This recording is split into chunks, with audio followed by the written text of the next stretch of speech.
Hello, my friends, and welcome back. I'm Chisco Gaming, and in today's video, sponsored by the makers of Whiteout Survival, I want to tell you everything you need to know as a new player about the island. And big picture is, the island is a place where you can design some things that are appealing to you in a cosmetic way, but also give a small amount of stats. And over time, it becomes a much more meaningful amount of stats. That's pretty much it.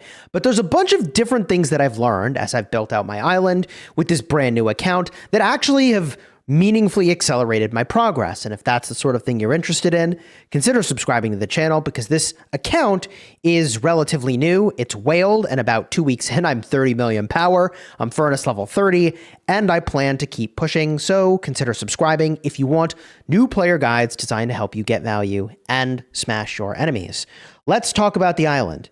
I showed you the island, but how do you get this thing? Well, at about furnace 19, I think, is when you unlock this little building over here. And over the course of about 3 days, every single day, you're going to be getting an update about your progress toward the island. And then on the final day, boom, you have your island. But it isn't as built out as this one is, and this isn't nearly as built out as top-end endgame islands are. What you start out with is just a very small number of buildings. That includes the Tree of Life, and it includes these little guys over here, the lumber camps. Now, the way that this whole area works and the core game loop is that you're going to be getting this currency called life essence. You're going to spend that currency to get different buildings. Those buildings will give you different buffs, and you will accumulate this score right over here. This is a prosperity bonus score. So the prosperity bonus score will be a bottleneck toward your doing more progress on your island, and each thing you build has a different prosperity score. So your goal is to elevate your prosperity and in turn elevate the stat boosts that you get, and there's a lot of customization that can happen on this island by virtue of choosing kind of what you're going to build. But the two most important buildings at the very start are going to be, as I mentioned, the Tree of Life and these lumber camps over here. Let's start with the lumber camps.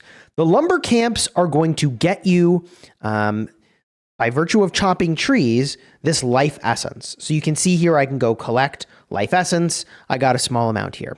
Wherever you put these lumber camps, and I didn't realize this at first, but wherever you put these lumber camps matters a lot.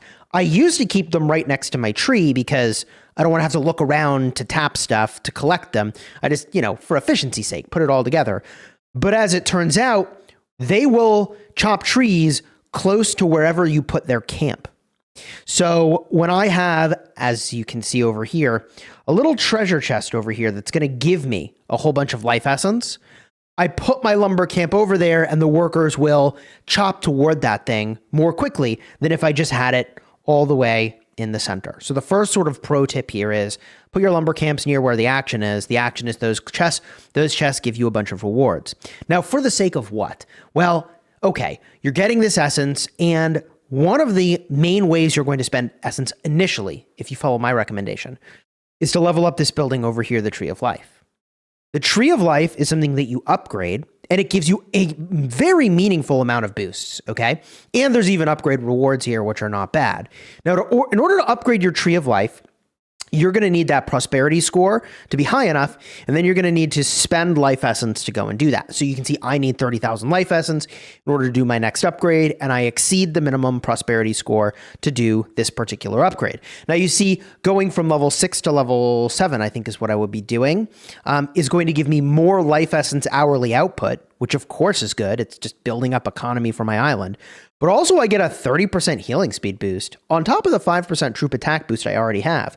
So if I go to the details section on the tree, you can see what all of the buffs are. And initially it's healing speed, troop deployment capacity, so the number of troops you can have in an army you run out, more healing speed, troop defense, healing speed. This recent level gave attack. Then next level was giving healing speed, 3,000 more deployment capacity, 5% health, and then 5% troop lethality at level 10. All right. So I'm making the choice of optimizing for pushing on the level of the Tree of Life, largely because that in turn generates more life essence. All right. The other thing I will mention is that you can upgrade these little lumber camps over here. But in order to upgrade your lumber camp, you needed to have your tree be a higher level.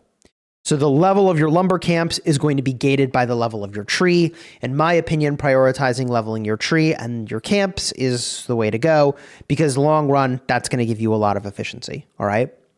So you may be wondering, okay, Chisquel, I get it, economy, but for the sake of what? That phrase I often use, okay?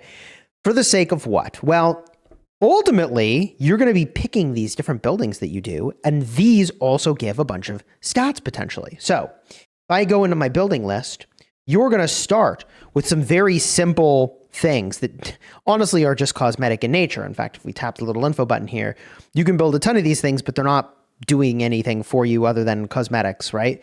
Some of these things, these trees, it's all the same way. But if you make your way to this shop, you can see a variety of things. Now, what you'll see here will vary depending on the level of your tree of life. But you're going to start out with some very basic decorations, and all that these basic decorations are doing for you is increasing your prosperity. You need to build some of these in order to get to the next tier. And at the next tier, decorations will cost more, but still they're just giving you prosperity. Okay. But as you get to a higher tier, now you start to unlock some very interesting stats.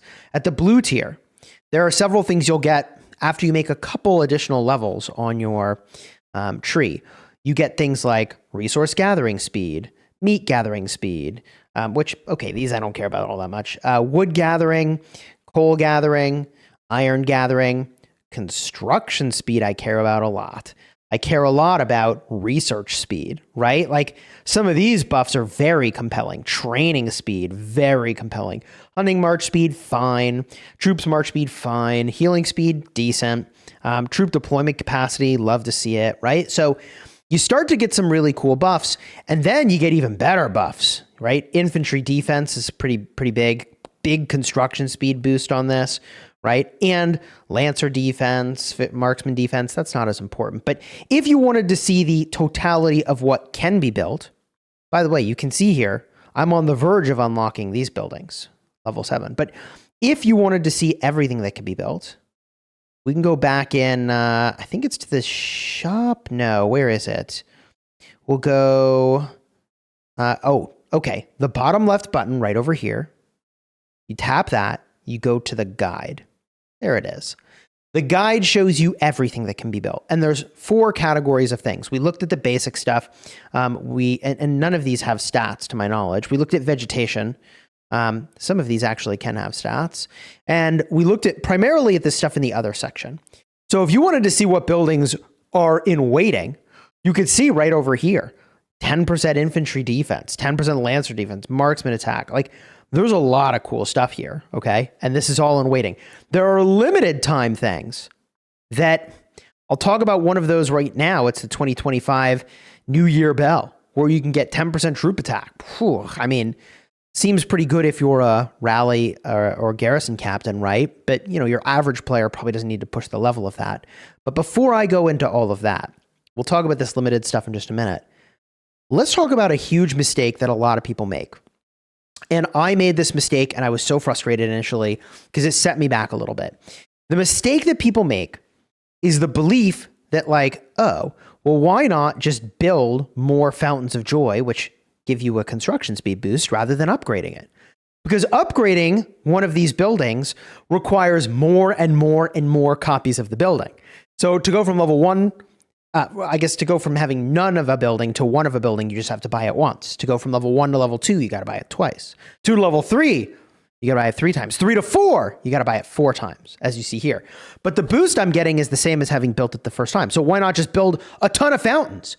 And technically, that's what my plan was. And I went and I bought a bunch of these fountains.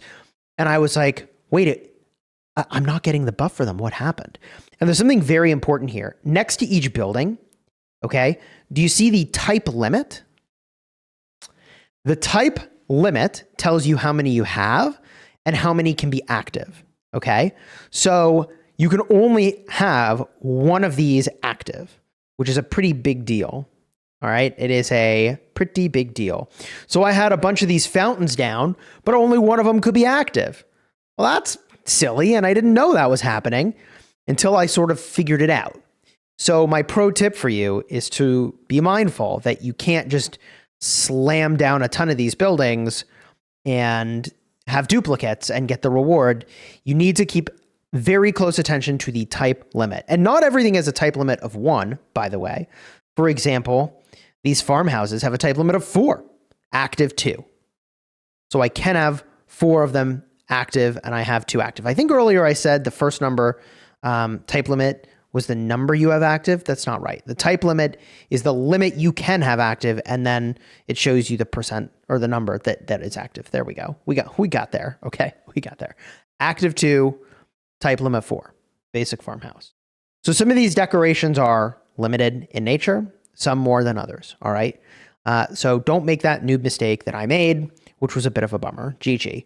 So when you're deciding what buildings you want to build here, you might logically make the assumption, oh, okay, so if all I care about is building speed and research speed, why don't I only do those? And you could, except I think upgrading your tree of life is important. Okay, it's going to give you access to more buildings, which means more options. And remember, the first level of a building is very easy to do relative to leveling up buildings multiple times. Now, in fairness, you can see I solved my problem with the Fountain of Joy. In other words, at one point I had like 4 of these things down on the map, which, what a bummer that was. So I kept 1, then I used 2 more to upgrade it, and then I had 1 floating doing nothing for me in my inventory. So I bought 2 more to just lock in the benefit. And at the time, it was kind of an expensive amount of life essence. Now it's not as much so, but I think getting lots of different buildings initially is the way to go. And the other reason why you'll want to be buying lots of different things over here is that there's going to be a series of quests. These quests are going to give you life essence, and this is a good source of life essence beyond just your production buildings. And another way you'll get life essence is by actually looking at other people's sort of villages and pushing a little icon on their sort of city center, not city center, their tree, I think it is, that gives you about 200 life essence. So you'll see a red dot next to someone that you're able to go and help, and you can help 3 people per day. I guess it's really inspecting them more than helping them, right? And that will give you extra life essence as well. All right, GG's. Now, I wasn't first, by the way, but other people have pushed past me. How have they done that? It's in large part because of this building right here, the New Year Bell. So let's talk about limited time event buildings.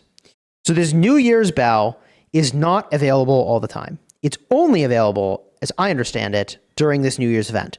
Will it come back next year? Probably not this exact version. It says 2025 on it. So do I feel the need to like max this thing out now? Well, here's the funny thing. There's this little guy right over here. So theoretically, you might be able to get mythic general decoration components later to upgrade a building you already have. But I don't know how easy that's going to be. I suspect it's not very easy. So I'm in a bit of a conundrum right now. And to show you the event that's taking place, it's this New Year's convoy right over here. So I can go and I can get more of these New Year's bells, giving me 1% troop attack. That's all troop types getting an attack boost, which is really nice. But at the start of the game, you can see here that like a lot of these other things probably give me more benefit. So I'm going to have to decide how I want to handle that spending and what choices I want to make. We'll see what route I ultimately go. I don't think I'm going to max it out personally. And I think there are going to be other people that are more qualified rally and garrison players than me in the coming weeks. They'll sort of emerge, and I'm going to be okay with it, even though that's a role I normally play. But we'll see how that all sort of plays out. So I think I may personally make this sort of choice in the short term to say, hey, look, like these other things per dollar spent are just going to get me way further for stats. And that may be the way I go. Whereas long term, when everybody's, got everything maxed out, I put that in quotes because like that's not an easy thing to do. And that's a long time project, right? Then and only then do these sort of decorations in your island become a differentiator that's very meaningful. And so I mention that because the island is a fun way to spend time. But if you're not one of the biggest whales on your server, I don't think you need to sweat the details in the same way that a rally or garrison captain would need to do, right? And I think that's all pretty fair to say. GG. So if you enjoyed the vid, throw a like on here, consider subscribing to the channel. I am absolutely enjoying sort of building out my island, and I am looking forward to unlocking more of these buildings. If you have any other tips or tricks for me, definitely let me know down below in the comments. As I mentioned, I've been blasting my way through the early game, and as of right now, by power, I think I'm one of the top ranked players in our server. Let's get a look here. Leaderboard, personal power. I am number 2 at the moment. And it's going to be very interesting to see how things go in this next power push. But if this is the sort of thing you're interested in, consider subscribing to the channel. This is not my first channel. I actually have another channel with almost 250,000 subscribers covering city building war games. I built this channel specifically to cover Whiteout Survival. So subscribe and help me out on my journey, leaving comments. That would be very helpful to me, okay? And tell a friend about the channel because hopefully there'll be really fun mid to late game stuff as I get there, but I ain't there yet, and I'm just enjoying the heck out of the early game so far. Until next time, you have fun smashing your enemies. Take care, everybody.